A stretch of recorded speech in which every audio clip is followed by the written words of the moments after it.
Already 7 minutes are over, but attendance is good, so I should wait for one more, the 3 more minutes. I request all the students please join immediately.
Hello.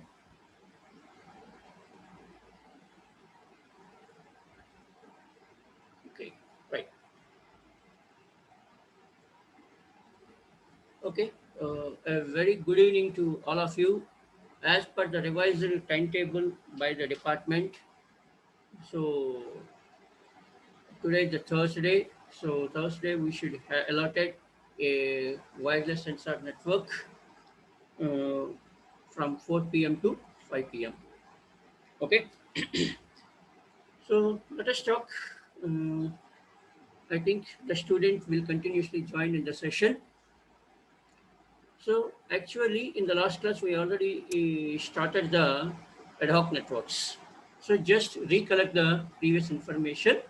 Ad hoc networks stands for a node which can use the wireless links to connect to the network is called as ad hoc networks. Ad hoc networks. I repeat, a node. That node may be the anyone. That node may be the anyone, laptop or mobile phone or iPad or whatever it may be.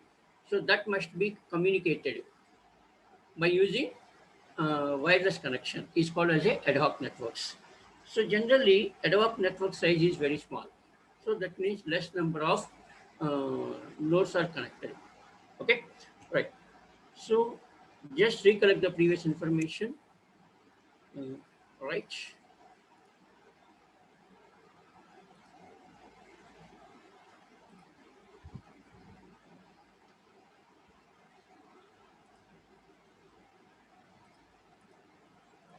Okay, I just recollect the previous information. In the yesterday class, I explained about that. So first, uh, definition, ad hoc network stands for uh, a node which connect the network by using wireless network, wireless connection. So actually, the topology. So any network having a certain connection, the way the system is connected to a network is called as a topology. Is a topology. But here in the wireless and ad hoc networks, the system is not stable. Like a wide network, the system is not stable. It should be mobility. That's why the topology is not stable, which should be continuously changes. continuously changes because due to the mobility of the node, they cannot stable at a particular position. It can be moved.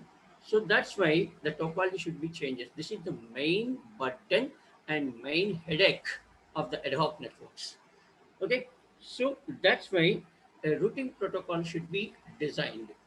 So because that routing protocols can be adopt the certain uh, challenges. To consider all the challenges, a routing protocol should be designed. Okay, all right. The next one, it is already explained. So what are the major challenges? Mobility. So already explained that the node is not stable, which can be moving with the time. So that's why as the movement changes, as the mobile changes, or as the node changes with the time, then the topology is also changes. This is the first task to consider for the routing protocol. Because in the routing protocol, what happened, a route should be decided. So one, how to route this should be decided, a path should be decided. The path is not fixed here.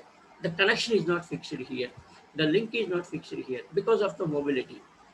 Okay, next is the bandwidth constraint. What is the bandwidth constraint? Actually, in the broadcasting system, I repeat, what is the broadcast? So there are three types of that: monocast, okay, multicast, unicast, multicast, and broadcast. Unicast, one to one; multicast, one to many; broadcast, many to many.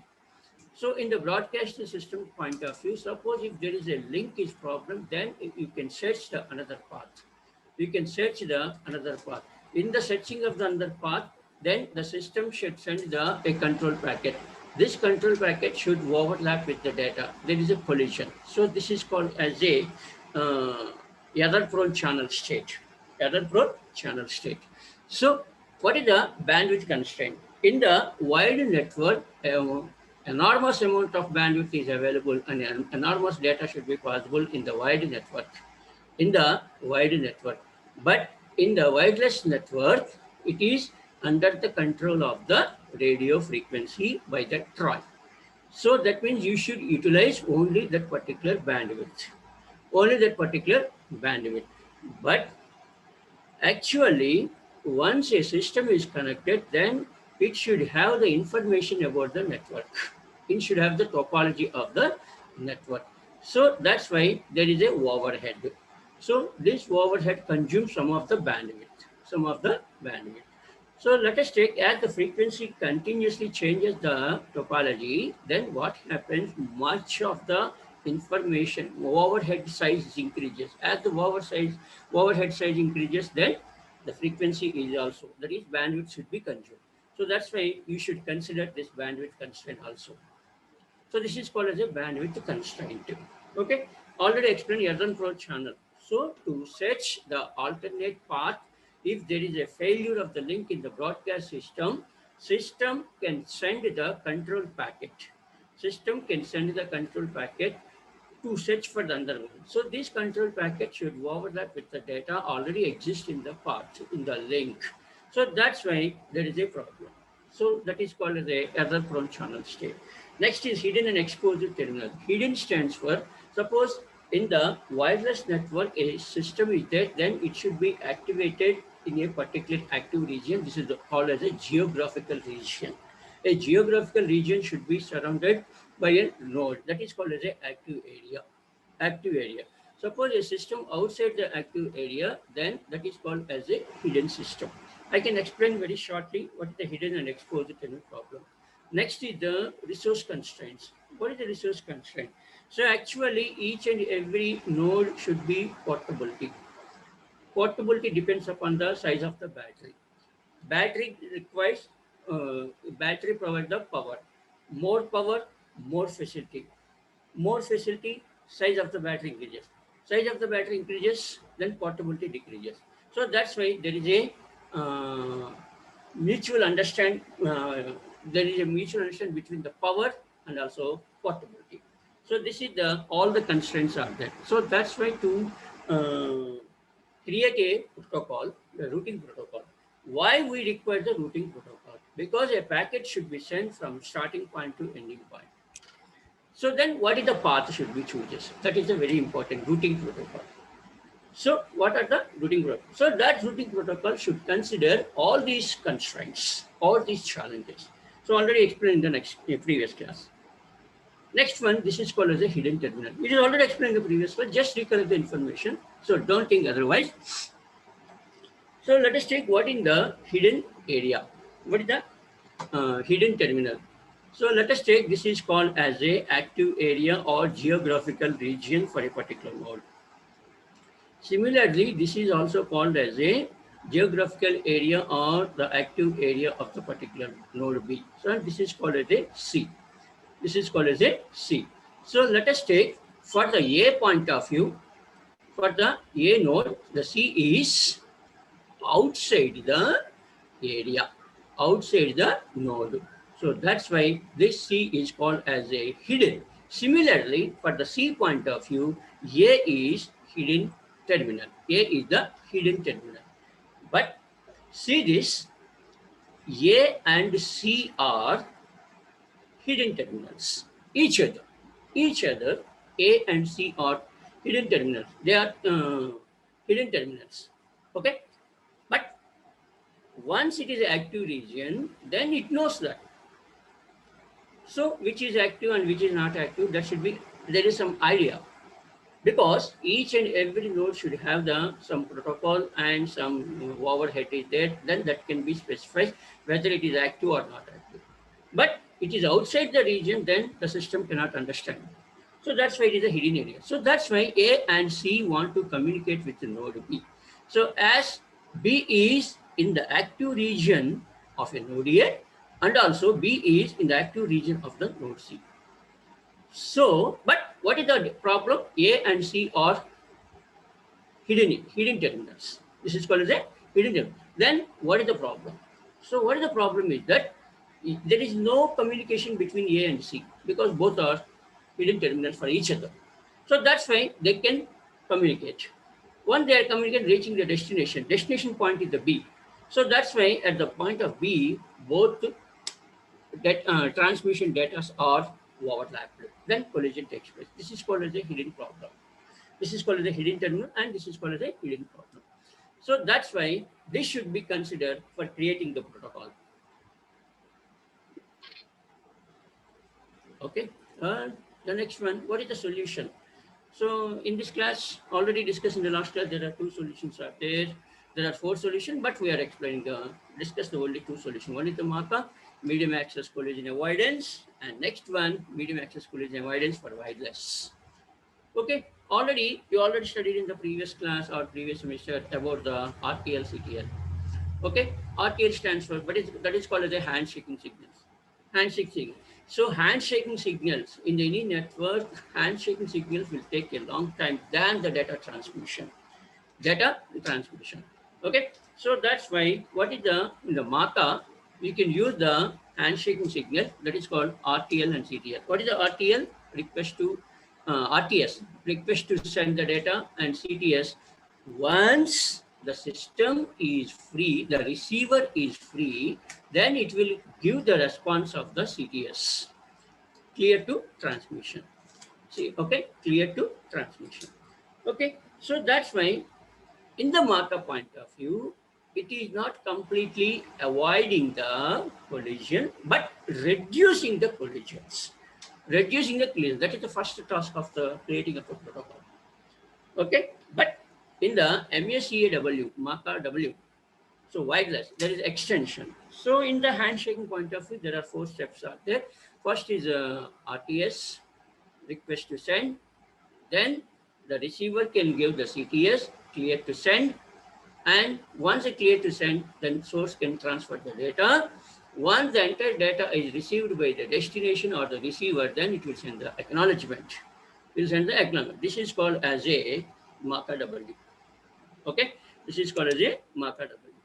So this is called as a MACA and MACAW. By using this, so that means this is called as a reliable. This is called as a reliable.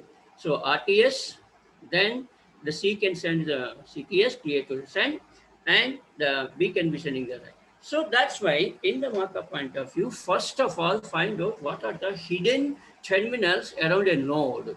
That is what the nodes are outside the active area. So once they find out the hidden nodes, then they can follow this type of protocol. They follow the protocol, RTS, CTS, data acknowledgement protocol. So once it is clear, then what happens? Any system is busy, it will not send the CTS. Or the receiver can send the CTS, but that may or may not be reached the source. So that's why for each and every CTS, it will require certain time, that is called as a timed out period. Once the timed out period is over, then the source can again request RTS. So this is called RTS, CTS, data and acknowledgement. It is called as a acknowledgement. So this is called as a MACAW. Okay, next. What are the problems are there?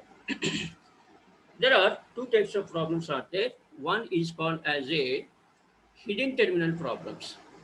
Hidden terminal problem. So I want to explain the one concept. So please, this is called as a hidden terminal problem.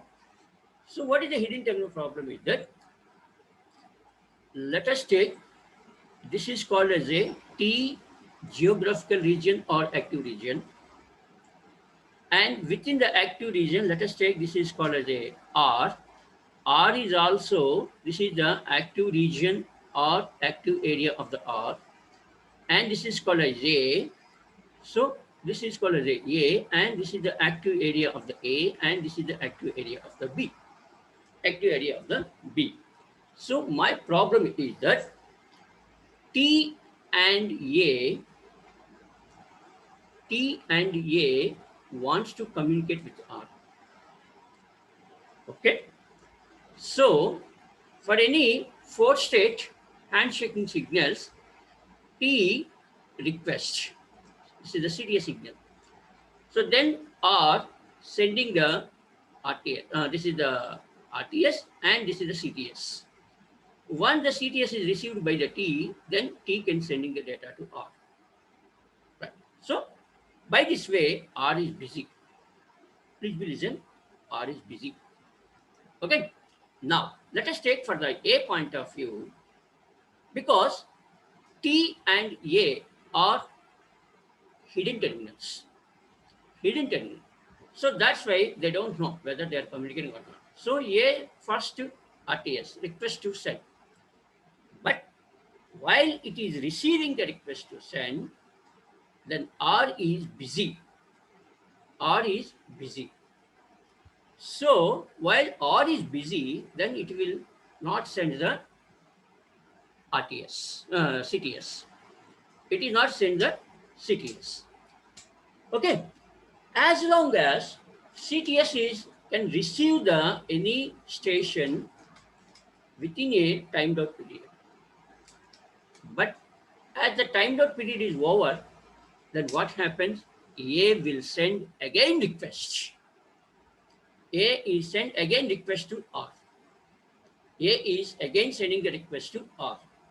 But R is busy with transmitting the data, receiving the data by sending T. So that's why that data transmitting T can be overlapped with the request sending by the A. So both are overlapped. Both are overlapped. So there is a collision. There is a collision. Then what is the problem? The problem is that if the station R cannot send the CTS, this is the first point. First point is A and T are hidden terminals. First point. Second point, A and T both are communicating. They want to communicate with R. That's why they can follow the 4-stage protocol. RTS, CTS, data, acknowledgement. Okay. So first T starting the transmission. So that's why the 4 stage is okay. So that means not a 4-stage complete, then it is a transmitting. But A is hidden terminal to T. So then what happens? it will send the request, but R is busy, it is not sending the CTS. So then timed out. Once it timed out, A again sending a RTS. In this meanwhile, the R is communicating with the T. R is communicating with the T. So then the data sending by the T and RTS sending by the A, both are overlapped. So this is called as a overlapped. This is called as a overlap. While it is overlapped, there is a collision. This is a problem. This is the problem. Okay, right. Next. Next. This is called exposed problem, exposed hidden problems. Sorry. So let us take, I want to explain one more time with the diagram. This is the A active area or geographical region. This is the geographical region of B. This is the geographical region of C. And this is the geographical region of D. Okay. So let us take A and C. So let us take, this is called as a C. So this is the C. Okay, let us take, this is the C. So C and B are active. So let us take, what is the problem is, once, I repeat, once any node in the active area, they can send the data or upload the data with a certain bandwidth, download the data with another bandwidth. This is the first protocol. Okay, right. Second protocol is that suppose a node which is in the area, they knows which terminal is communicating, they knows. So once any system in the active region, active area is communicating, no other system can make a attempt, because you know that there is a collision. So that's why there is a handshaking protocol, then we want to elide a collision. So please believe that any node which is in the active area, they want to communicate with another node, uploading the data by certain bandwidth and downloading the data by another bandwidth. First point. Second point is that any node is communicating within the active area, no other system attempt. If attempt, collision takes place. Yeah, this is first point. Now let us take, this is the A, okay, B communicating, B want to communicate with the A, already communicating. C and B are in same active area. B and C are same active area. So B is already communicating with the A, C want to communicate with the D. Okay. So B and C are,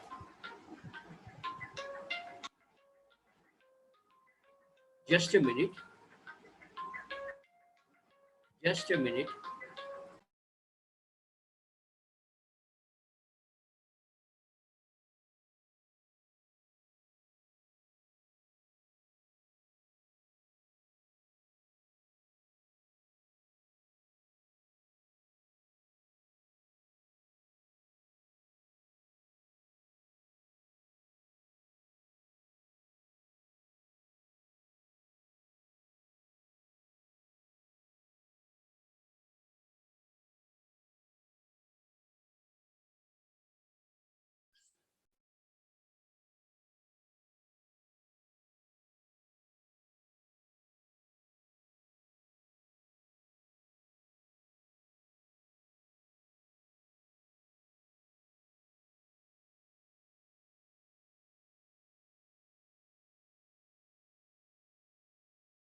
Sorry for interruption, my dear students.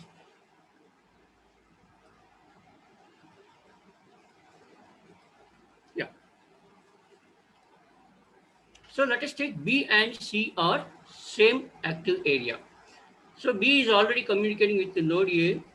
So that's why C knows that B is communicating. But C want to communicate with D. But as per protocol, any node which is communicating, then it cannot make a communication with D. So that's why the communication between C and D is blocked. Is blocked. This is the main problem. I repeat, B already communicating with A, C want to communicate with D, but B and C are in same active area. As per protocol, any system communicating is process, then the another node is quiet.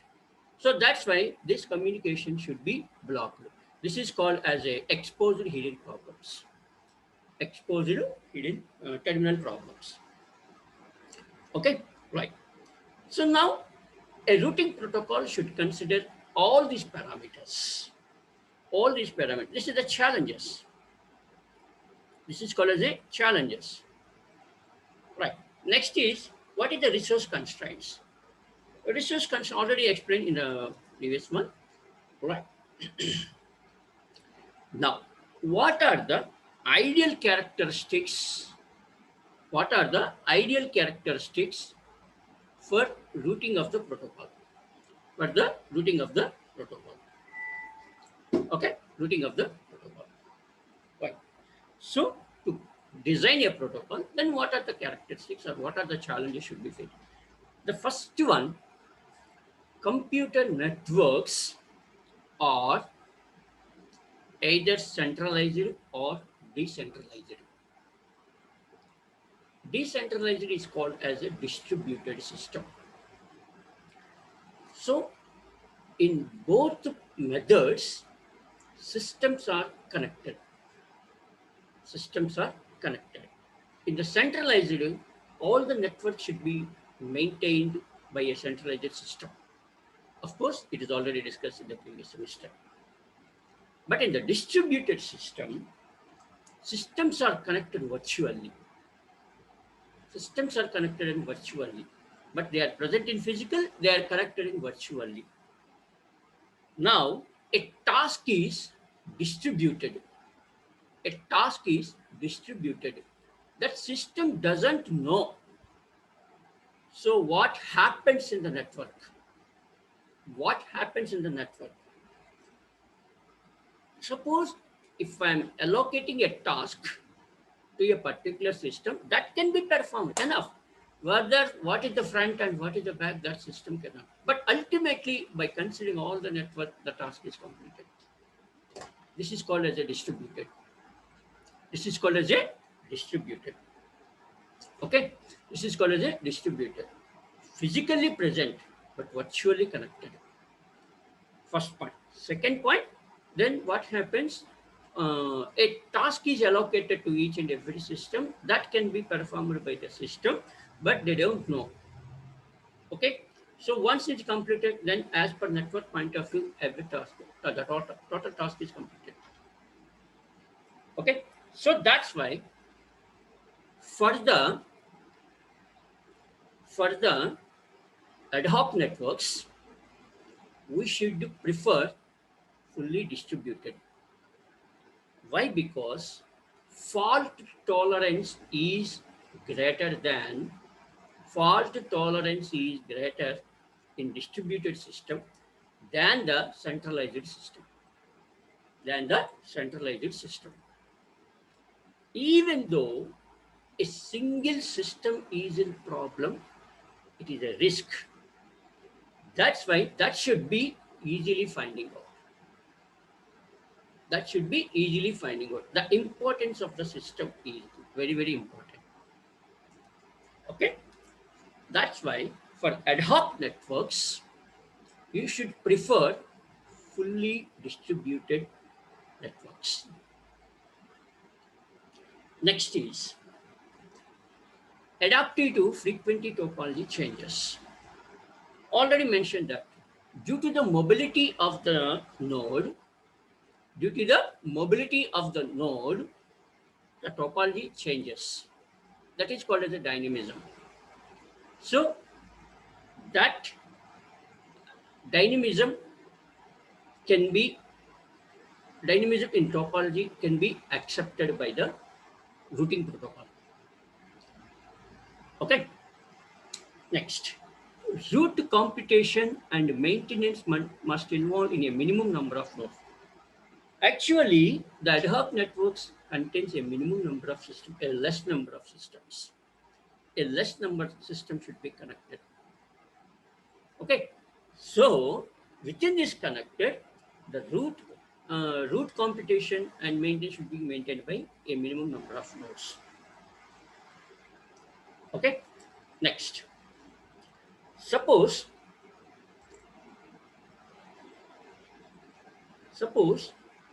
if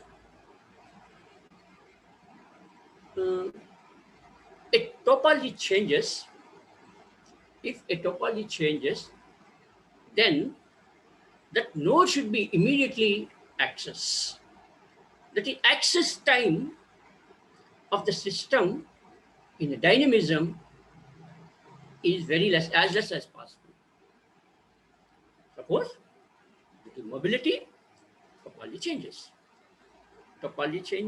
then we should, that accessing to the system, that is accessing to topology is very as less as possible. Time accessing is very as less as possible. That is what my motto is, that as the system movement, it changes the topology. Then that topology should be directly connected to that network. In the topology, access time is very less. Quickly access to the new topology. Okay, right. Next is, it must be localizable. In the starting, I explained that the ad hoc network size is very less. It is not local, not for global. As we are preferring for the global, the overhead is increases. It's a big headache. Overhead increases. So that's why I'm saying that the ad hoc network's size is as simple, as less as possible. So that means it is, you can prefer for the localized. Right. Next, loop free and free from stale loops. So that means the topology should be loop free. Protocol should be loop free. Whatever it may be, how you can avoid the loop. You can avoid the loop. Topology should be not in a loop. So you can prefer. Next is, you can free from the stale loops. What is the stale? A stale system stands for, in a network, a node can have a neighbors. A node can have a neighbors. Suppose the neighbor node is not in active. That means no request, no response, no data. I don't know. So that it is not it is a hanging, or sometimes it may be dead. So that's why the path for its neighbors or the path for its destination may not be stable. So that's why a route protocol or a routing protocol which can be free from the stale routes. So that means that protocol should finding of the stale system. Stale stands for whether it is inactive or whether it is a dead route. So the path between that system to the main system is called as a stale route. It should be stale routes. It should be free from the stale routes. Okay. Next is the packet collision must be kept in a minimum. This problem arises in a broadcast system. Already explained the challenges. In the challenge, what happened to find out the another path, searching the another path while there is a problem, then it will send a control packet. There is a collision. So that's why you can reduce. We can reduce the number of collision. How can you reduce that? That means the system can, once it is sending the broadcast, so more broadcast, more control packets. More control packets, more collision. So that means you should avoid to reduce the number of broadcasts by the system node. You can reduce the number of broadcasts by the node. So that means the number of broadcasts sent by the.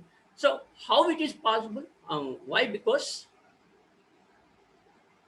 how to avoid that? If your path or link is your path and link is collision free or a problem free, then you can use. Okay, you can use. Suppose whenever you can send in the searching for another path if that link is not good. So that means if you are maintaining the link is good, then the number of broadcasts, that means it's not searching for the another path. So by this way, the number of broadcasts should be reduced by the node. Okay, and you should maintain. So if there is a collision, information may be lost. So that's why that information may be lost, then you can rebroadcast. So if you're reducing the collision, that information is preserved. So that means you should try reduce the number of broadcasts by the node, first point. And second point is that you should maintain reliability of the information. Okay, right. So that is called as a packet collision, must be kept minimum. Converge to optimal routes and convergence must be quick. That means, suppose if you are moving, your node is moving. So if you are moving, then you should immediately, at a particular time, you should be stable. Okay, you should be stable. So you are not continuously moving at a particular point. Suppose at this point you are here. After some time you are going to some other way.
Just a minute.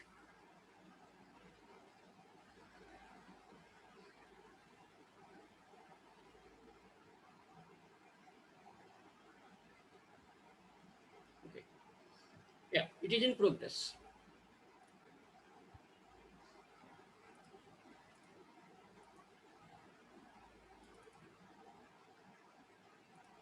Okay, it is in progress. So there is some technical problem, no problem. So it is very fast. That's why I'm saying that quickly you should connect to that. Okay, that means once your topology changes, then as early as possible it must be stable. Then you should be stable. You should find the optimal route. What is the optimal route? Shortest path. You can always find in the shortest path. So that must be stable. That suppose once your changes, then you can immediately, you should immediately convert to stable path. Moving, mobility, system changes, topology changes. So, but that system is not continuously dynamism. So once it is state, then you should create a stable topology. You should immediately quickly convert to the stable topology. Quickly convert to the stable topology. Right. Next is the optimally use scarce resources.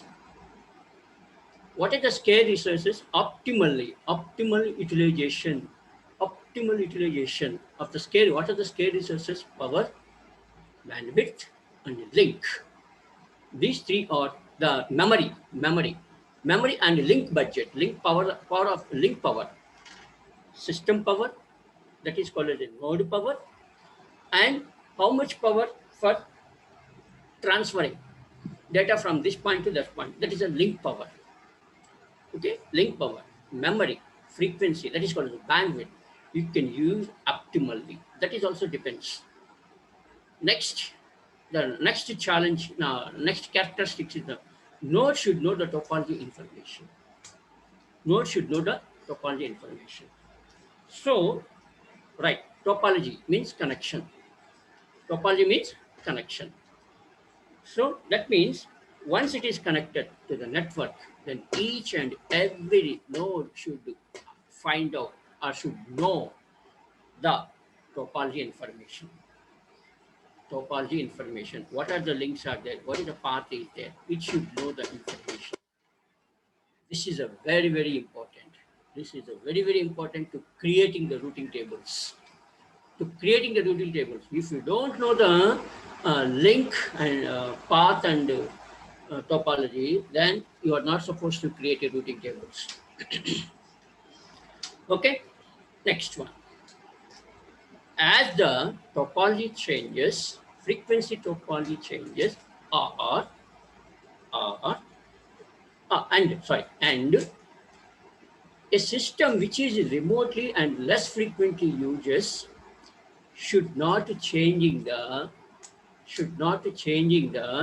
node information. Node information should not be changes, either by frequently changing or less frequently changing then node information should not be changes. And last is the quality of service on demand. Quality of service is very, very important. Quality of the service is very, very. I will give what is the quality of service. You can take the three: BSNL, Jio, Airtel, or Vodafone, whatever it may be. So the user can select which quality. That means sound, frequency, quick connection, and problem. So resolved. So that is called there are certain parameters for the quality of service. I think you already studied in the previous semester. Quality of services. Okay, so connection, quality, that is the sound, quick connection, and the information passage, and everything should be considered. So suppose as a demand, then you should provide the ultimate or optimum quality of service. And for sensitive traffic, so that means important message is there. Sensitive traffic, so that means important message is there. Path establishment and connection, high quality data, high quality voice, high quality audio, without any interference, then you should provide the quality of service. You should consider that also. Okay, so this is called as a characteristics to create a routing protocol for ad hoc networks. This is called as a ad hoc network, right? Next.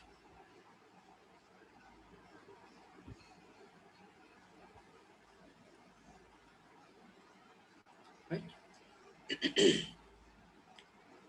What are the classification of the routing protocols? Okay, classification of the routing protocols. So this is RP stands for routing protocol for ad hoc wireless networks. So there are four primary classifications. The first one based on routing information update mechanism. So this is the main heart of this topic, routing protocol creation. So routing information update mechanism based on temporal information for routing, based on topology information organization, and next one based on specific resources. So routing protocols classification based on 4 categories. First one, routing information update mechanism, and the next one is the temporal information, that is called temporal and future information. Next one is the topology information, and next one the specific resources. Okay.